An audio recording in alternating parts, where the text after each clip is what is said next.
अभी वो हनुमान को कहा कि तुम समर पुत्र हो, तुम्हारे अंदर शक्ति है, लेकिन अपनी शक्ति को पहचानो। अभी हमारी मौजूदगी है जंतर मंतर पर। जंतर मंतर पर आप देख सकते हैं कल भी प्रोटेस्ट हुआ था और आज भी प्रोटेस्ट हो रहा है, और पिछले काफी समय से प्रोटेस्ट करते आ रहे हैं पेंशनर्स हैं, लेकिन सरकार सुनने का नाम नहीं ले रही। अभी हम उनसे बात करने की कोशिश करेंगे, जानने की कोशिश करेंगे कि क्या इशू है। आप बार बार जंतर मंतर पर प्रोटेस्ट कर रहे हैं, क्या दिक्कत आ रही है? दिक्कत यह है कि भारतवर्ष में जितने भी पेंशनर्स लोग हैं सेंट्रल गवर्नमेंट एम्प्लॉइज के, उनके कई न्यायोचित मांगे, जस्टिफाइड मांगे हैं, उनको अभी तक के सेटल नहीं किया जा रहा है। आमतौर पर नया पेंशन स्कीम जो है वो काफ़ी मुसीबत वाला, तकलीफ देह है। इसलिए वर्कर्स मांग कर रहे हैं पेंशनर्स की ओल्ड पेंशन स्कीम रिस्टोर किया जाए। दूसरा ये कहना है उनका कि 8वां वेतन आयोग का गठन किया जाए। इसी तरह से और भी कई मांगे हैं जो सेंट्रल गवर्नमेंट के तहत 5%, 10%, 15 और 20% ऐसी जो बढ़ोतरी होना चाहिए उसके 65, 70, 75 और 80 साल के पूरे होने के बाद, वो अभी तक के स्टैंडिंग पार्लियामेंट ने मंजूर करने के बावजूद भी नहीं दिया गया है। दूसरी बात है कम्यूटेशन ऑफ पेंशन, जो 15 साल के बजाय 12 साल में किया जाए, यह जो मांग है उसके बारे में कई सेंट्रल एडमिनिस्ट्रेटिव ट्रिब्यूनल की ओर से निर्णय आया है कि ये 12 साल के बाद में बंद कर दिया जाए। इस पर कोई अमल नहीं किया जा रहा है। उसके अलावा जो 18 महीने का जो इम्पाउंड किया गया डीए, वो भी नहीं दिया जा रहा है। सीनियर सिटीजन का रेलवे का कंसेशन जो निकाल दिया गया है, कोरोना पीरियड में निकाल दिया गया है, उसे रिस्टोर करना कोई बड़ी बात नहीं थी। दुर्दैववश अभी तक के इस सरकार के जरिए इस पर कोई अमल नहीं किया गया है और उसे भी रिस्टोर नहीं किया गया है। ऐसे कई मांगे हैं और भी छोटे मोटे बहुत से मांगे हैं। डीए वक्त पर नहीं दिया जा रहा है। ये ऐसे जो है इसके बारे में कई बार जो मांग पत्र सादर किया है, लेकिन उस पर कोई अमल नहीं हो रहा है और इसके असंतोष के परिणाम स्वरूप आज का यहाँ पर जंतर मंतर में अखिल भारतीय स्तर पर national coordination committee pensioner association, जिसे एनसीसीपीए के नाम से जाना जाता है, उसके द्वारा यहाँ पर यह धरना अरेंज कर दिया गया है। भारतवर्ष के सभी राज्यों से यहाँ पर प्रतिनिधि आए हुए हैं और वो मांग कर रहे हैं राष्ट्रपति भवन को, प्रधानमंत्री कार्यालय को और उसी के साथ में मिनिस्ट्री ऑफ फाइनेंस, इन्हीं को इसके ज्ञापन कई बार दे चुके हैं। हमें आशा है कि वो उस पर अमल करेंगे और अगर नहीं करते हैं तो फिर एनसीसीपी अगला कोर्स ऑफ एक्शन इसमें ठहराएगी, इसमें कोई शक नहीं है। जहाँ एमएलए एमपी 5-5, 6-6 पेंशन ले रहे हैं और कर्मचारियों की ना पेंशन बढ़ा रहे, ना ओपीएस बहाल कर रहे, आखिर सरकार चाहती क्या है? सरकार क्या चाहती है ये हमारे समझ में नहीं आ रहा है कि जो पेंशन का जो हक है वो ब्रिटिश के ज़माने से चला आ रहा है और वो हक जो सर्विस करने के बाद, ईमानदारी के साथ सरकारी सर्विस करने के बाद उसको बुढ़ापे में कुछ यार पेंशन देके उसको बुढ़ापे का जीवन है वो अच्छी तरह से हल करने का जो सुविधा थी, इसके बारे में जो वाजपेयी की गवर्नमेंट थी उसमें संशोधन करने के बाद न्यू पेंशन स्कीम लाया गया। और ऐसी बात चल रही है कि पंडित जवाहरलाल नेहरू से लगाकर आज तक मोदी जितने भी अपने प्राइम मिनिस्टर रिटायर हो गए उन्होंने पेंशन ले ली है। सिर्फ राजीव गांधी का जो बलिदान होने के बाद उनको ज्यादा पेंशन तो मिली नहीं, लेकिन बाकी सब प्राइम मिनिस्टर ने पेंशन ले ली है। जो एमपी है, जो एमएलए है, उनके लिए 300 गुना पेंशन बढ़ रही है। लेकिन जो आम आदमी है जो 60 साल के बाद रिटायर हो रहा है गवर्नमेंट सर्विस से, उसकी पेंशन छीन ले रही है। उसका कुछ निवाले है, जिंदगी का जो रोजी है, रोटी है, वो छीन ले रहे हैं। ये सरकार से बड़ी हमारी दुखद वेदना है। और दूसरी बात यह है कि 60 साल के बाद हम इतने बीमार पड़ रहे हैं। सरकार की जो सीजीएचएस व्यवस्था है, व्यवस्था अच्छी तरह देश में चल नहीं रही है। हमारी ये मांग है कि हर एक देश के हर एक जिले में एक वेलनेस सेंटर रहे, जहाँ तक जो पेंशनर है और उसके जो बीवी रहेगी उनके लिए दवाई मिली, जो गोली मिली। अभी हम ये नया संसद भवन चल रहा है इस देश में, इस नए संसद भवन से भी हमें अपेक्षा है कि नए संसद भवन से हमारा जो सीनियर सिटीजन का कंसेशन था, जो 2019 के बाद मोदी साहब ने जो निकाल दिया गया, वो 40%। हम भी चाहते हैं कि हम भी यार रामेश्वर चले जाए, हम भी केदारनाथ चले, हम भी यार दरगाह में चले, हम भी अजमेर शरीफ दरगाह में चले, जहाँ से जाना है वहाँ पे हमें जाना चाहते हैं। लेकिन जो कंसेशन है वो कंसेशन छीन के बड़ी बात की है। मुझे बड़े दुख की बात करना चाहती है कि आज भी देखो, कल बम्बई के इधर छठ पूजा के लिए लोग जा रहे थे यूपी में, उनका टाइम टेबल नहीं था। जनरल के बोगी में चढ़ने के लिए भी उसको नहीं था। 7-8 जन तो जख्मी हो गए हैं। बड़ी बड़ी ट्रेन चला रहे हैं, वंदे मातरम चला रहे हैं, बुलेट ट्रेन चला रहे हैं। आम आदमी का क्या? आम आदमी वही है, आम आदमी के जनरल डब्बे भी नहीं बढ़ रहे।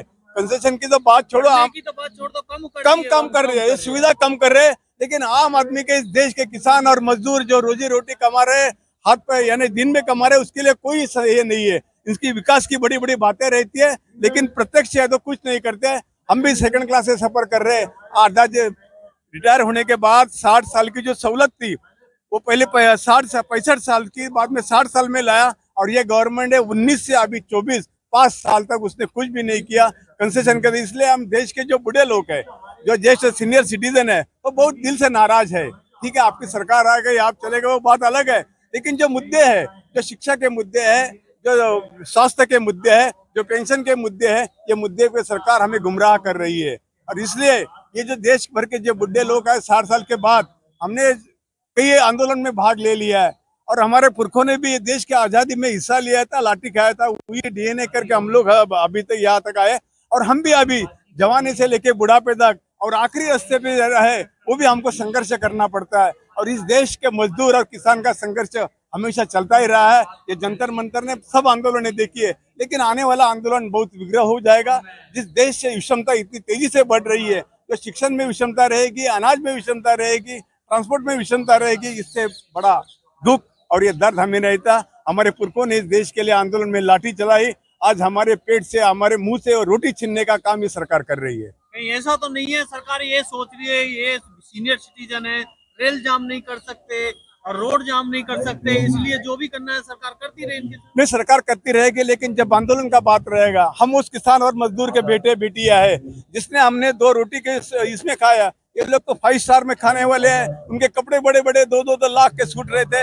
हम तो 2 जोड़ी कपड़े में अपना पूरा बचपन गुजारा है, जवानी भी गुजारी है। लेकिन जब संघर्ष की बात आने का वक्त आएगा, तब ये बूढ़े लोग भी रास्ते पे आ जाएंगे। और उस वक्त इस देश के जो सरकार है, उसको सरकार चलाना भी बहुत बड़ी ये मजबूरी हो जाएगी। श्रीलंका में आपने देखा है, श्रीलंका देख रहा है। अभी हमने ये वक्ताओं ने बताया है कि फ्रांस में लोग पेंशन के लिए लड़ रहे हैं, पुर्तगाल में लड़ रहे हैं, स्पेन में लड़ रहे हैं। लेकिन ऑल ओवर वर्ल्ड में देखा तो क्यूबा एक ऐसा राष्ट्र है, कॉमरेड फिडेल कैस्ट्रो का, उसने जो पेंशन है उनके लिए अच्छी सहूलत दे दी है। इसलिए हम चाहते हैं कि ज्यादा वक्त ना गवाते, जो हमारी मांगे है वो मांगे पर जायज मांगे। हम जो मांगे कर ले वो जायज मांगे, कोई ज्यादा मांगे नहीं है। एक सुविधा मांग रहे हैं, दवा देना चाहिए, गोली देना चाहिए और हमारे वक्त पे पेंशन मिलना चाहिए। जो डीए है वो डीए अभी तक दे देना है। 18 महीने का जो डीए है, सरकार ने एक ही ये निर्णय ले लिया और एक ही झटके में 35,000 करोड़ जो हमारा डीए क्यों बढ़ रहा है? डीए को खैरात में बांट रही है क्या सरकार? जब अनाज का भाव चढ़ता है, आज सिलेंडर का भाव 400 से 1200 हो गया, प्याज का भाव 70 से 80 रुपए किलो हो गया, मटर 100 रुपए से मिल रही है, हर एक चीज का भाव बढ़ रहा है। जो ब्रेड पे जीएसटी लगाया, दूध पे जीएसटी लगाया, सब जो जीवनावश्यक वस्तु है उसके ऊपर सरकार ने जीएसटी लगाया और सरकार हमारा महंगाई भत्ता नहीं दे रही है। कितना विरोधाभास है। और इसलिए हम लोग यहाँ लड़ रहे हैं। 60 का 70 से 80 साल का बुढ़ा यहाँ पे आके अपनी आवाज बुलंद कर रहा है। जो महात्मा गांधी ने संघर्ष के हमें नाव दी है, अहिंसा के नाव, ये जो सीख दी है, उसके बारे में हम यहाँ पे आ रहे हैं। सरकार को वोट से फर्क पड़ता है और 2024 में वोट में भी फर्क पड़ा, जहाँ 400 का नारा देते 240 पे रुक गया। क्या ये पेंशनर का ही एफर्ट है? जी, आम आदमी का ही है। आज आप देखो, ये बोलते हैं कि आम आदमी के हाय मत ले लो, तुम अमीरों के लिए लड़ो। ये मैं जो ज्यादा 20% लोगों के लिए सरकार चला रही है, 80% लोगों के लिए कुछ नहीं है। शिक्षा नहीं, रोजगार नहीं है, नौकरी तो नहीं मिल रही है। बड़े बड़े वादे कर दिए, विकास का ये कर दिया, लेकिन कुछ नहीं हुआ। बड़े बड़े पुतले उसने खड़े कर दिए, लेकिन आम आदमी जो जिंदा रहना चाहिए, वो जिंदा रहने के लिए उसने अभी तक कुछ नहीं किया। ऐसी हमारी मांग है, ये हमारी सोच है, इसलिए हम लोग यहाँ तक आ गए। सरकार आम आदमी के लिए काम करती है जनरली, लेकिन यहाँ देखा गया है कि वो खास आदमियों के लिए काम कर रही है, जैसे BSNL को बंद करके जियो के लिए फायदा कर रही है और बहुत सारी प्राइवेटीकरण नीति अपना रही है, तो कैपिटलाइज्म हो रहा है। तो यदि ऐसा ही होता रहेगा तो आम आदमी कहाँ, कितना अंतर हो जाएगा आम आदमी और खास आदमी में? ये देखिए, ये सरकार को प्राइवेटाइजेशन करना है। अभी सरकार ने चालू किया है, जिसका सर्विस 30 साल हुआ है उसको रिटायर करना है, और वो अभी जो 60 साल है वो 55 साल करने वाले हैं। इसका नतीजा यही है कि उनको प्राइवेटाइजेशन करके सभी उनको देश का जो फैक्ट्रियां है, जो कंपनी है, उनके हाथ में लेके वो माल मसाला वो खा जाए। लेकिन आम आदमी जो कम पैसे में, उनको कोई सुविधा नहीं है, ना हॉस्पिटलाइजेशन, नो फैमिली का कुछ नहीं है। न्यू पेंशन स्कीम में भी ऐसा ही है।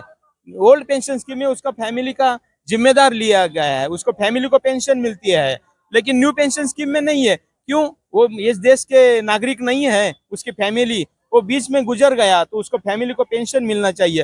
लेकिन ये सरकार ने ये सब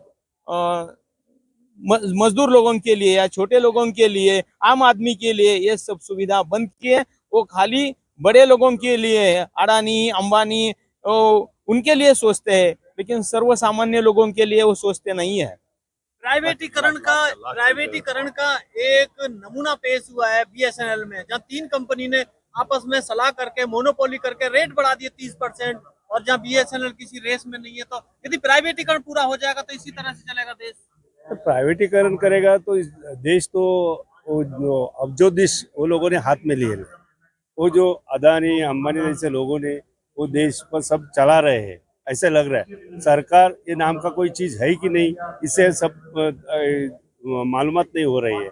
अभी हमारी सरकार हमारे जो मांगे, छोटी मांगे वो भी नहीं कर रहे। हम लोग पेंशनर की जो मांगे है वो भी मांगे पूरी नहीं कर रहे।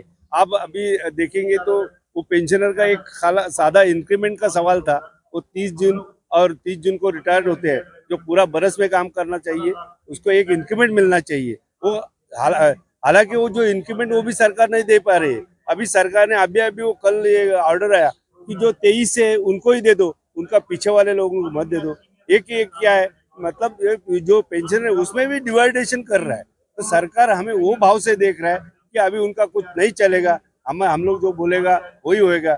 ऐसे हम लोगों को भी डर लग रही है कि अभी ये जो 4 साल से पेंशन लोगों का बंद किया, जो ओल्ड पेंशन है वो ओल्ड पेंशन भी कई दिन से बंद करेगा क्या, ऐसा सरकार से हमको डर लग रहा है। इसीलिए हम लोगों की मांगे इधर तक सरकार तक देने के लिए हम लोग कितना इकट्ठे हुए, और इकट्ठे होने के बावजूद वो लोग सरकार नहीं सुनेगा। तो ये अपना जो लीडरशिप हम लोग चल रहा है, वो लीडरशिप में हम लोग ज्यादा उग्र आंदोलन उसके बाद भी करने वाले हैं। हम लोग इससे पहले भी किया, अभी करे, इसके आगे भी करे। लेकिन इसके हाल आप बोले वोटिंग ये एक ही अपने शस्त्र है हमारे पास। वोटिंग के बाद अभी भी वो नीचे आया, जो हमारे अब की बार 400 पार नहीं, अभी की बार 240 से आ गया। इसके मतलब अभी सरकार थोड़ी झुक गई। अभी इसके आगे भी हमारे अभी महाराष्ट्र गवर्नमेंट और झारखंड में अभी इलेक्शन है, वो वहाँ भी हम लोग देखेंगे कि वो जो वोटर है, हम लोग कम नहीं है, कम से कम हम लोग 3 करोड़ हम लोग पेंशन है, 3 करोड़ वो सभी जगह फैला ही है, सब स्टेट में फैले। वो हर इसमें जब जो 1 करोड़ 75 लाख के ऊपर हमारे पेंशन हर स्टेट में है। वही स्टेट लोगों को 75 लाख लोगों को जो पेंशन जो मांगे है वो लोग नहीं सुनेगा, तो इसका मतलब उनका वोटिंग भी रेट कम होएगा। इसलिए हम लोग जो अभी आए, this is the time to fight against हमारा जो अपने जो मांगे उसके आगे फाइट करने का यही समय है, यही ताकत है। इसके लिए ताकत लेके हम लोग यहाँ तक आ गए, और अभी सरकार के जो मांगे वो अपना अभी भी हम लोग दे चुके हैं। 28 अपना हमारे मांगे वो सब मांगे सीनियर सिटीजन है, हमारे पेंशन के बारे में है, वो मांगे हम लोग दे चुके हैं। वो सरकार के सामने रखे भी है, लेकिन सरकार उसके बावजूद भाई 2 महीना हो गया, 3 महीने का अभी तक कुछ निर्णय नहीं दे रहा है। वो जो निर्णय ले रहा है वो ऐसा छोटा निर्णय, जैसा कि अभी देंगे नहीं देंगे, ऐसा ही चल रहा है। इसके लिए हम लोग सब लोग इकट्ठे, हर एक शहर से, तो पूरा भारतवर्ष से सब इकट्ठा होके हम लोग हमारे मांगे हम लोग साथ रखने के लिए हम लोग यहाँ इकट्ठे हुए, और हमको आशा है कि हमारे इस समय का जो हमारा धरना है यशस्वी होएगा, हमारे मांगे मिलेगा। ये अपना धरना है। ये जंतर मंतर से 3 करोड़ पेंशनर्स की आवाज है, और सरकार को सुनना चाहिए। जब 3 करोड़ पेंशनर्स हैं, उसके पर उनके परिवार वाले साथ हैं, तो जहां 400 पार का नारा था 240 पे आकर रुक गए। तो हो सकता है 2029 में या महाराष्ट्र झारखंड में कुछ भी हो सकता है। इसलिए सरकार इनकी मांग सुने और इनकी बात, इनका जो भी डिमांड है पूरी करे। इस चर्चा पर आपकी क्या राय है, कमेंट में जरूर बताएं। Thank you.